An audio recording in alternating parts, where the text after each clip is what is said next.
na sawa. Cironia IEBC itwarite igoti-inĩ rĩa gucokia cira riko ikiregana na itua rĩa igoti inene rĩa gwĩtĩkĩra maumĩrĩra marĩa manĩrwo icigo-inĩ cia ũmbunge tarĩmo ma mũico nĩrĩo rĩtumũrĩte ngucanio ya ica ikuhĩ gatagatĩ ka ngwatanĩro ya NASA na kĩama kĩa Jubilee.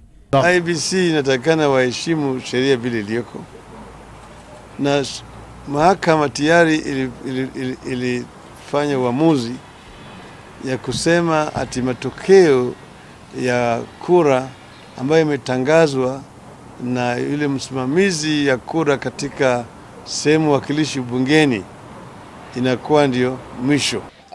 Some ODM leaders have issued a threat to forcibly block voting if the Court of Appeal does not rule in the way they want. We consider this is a grave matter because it shows disregard for the rule of law. Kĩama kĩa Jubilee kĩroiga atĩ mũgithi wa IEBC wa kũharĩria gĩthurano wĩra-inĩ na ũraikaro kĩeheragio mũtaratara-inĩ nĩ NASA. NASA ĩkoretwo ĩkĩnyitĩrĩra atĩ ithurano kaingĩ irugagĩrwo ceceni-inĩ nene ya gũtarĩra kura gũkũ Nairobi, na kũrũgamia ndeto ta icio nĩ kũnyitĩrĩra maumĩrĩra ma ceceni-inĩ nene cia icigo cia ũmbunge tarĩmo ma mũico. Tunaonya IEBC, hatutakubali. Hata mahakama hatutakubali. Kama mahakama itabadilisha hiyo sheria, hakuna uchaguzi Kenya. Kama watatoa hiyo rufani, kama IEBC watatoa hiyo rufani, wana Kenya tutaandamana Nakuru, Nairobi, Kisumu, Machakos.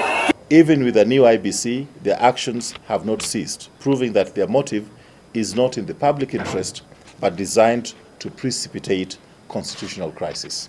Cira ũyũ nĩguo IEBC itwarĩte igoti-inĩ rĩa gũcokia macira riko ĩkiuga atĩ mũbango ta ũcio ũroha moko mũikarĩri gĩtĩ wa commission ĩyo. Mũrũgamo wa IEBC nĩ ũnyitĩtwo mbaru nĩ kĩama kĩa Jubilee gĩkiuga atĩ wendi wa NASA wahota kũrehe wagagu gũkũ bũrũri-inĩ. Kĩama kĩa Jubilee no kiugĩte atĩ mĩario ya NASA nĩ maũndũ mangĩtonyia bũrũri mbara-inĩ ta ya mwaka wa 2007. Jubilee irenda honge iria ciothe iramataga thayũ gũkũ bũrũri-inĩ ũndũ ũmwe na kũgirĩrĩria mĩario ya rũmena cikare cirĩ cemba, tondũ kũringana na kĩama gĩkĩ mĩario ta ya mũthenya wa kiumia mwena wa Afraha ndĩagĩrĩire kũnyitwo ũgeni. Ngĩribotera Inooro TV, njĩtagwo Waweru wa Nyambura.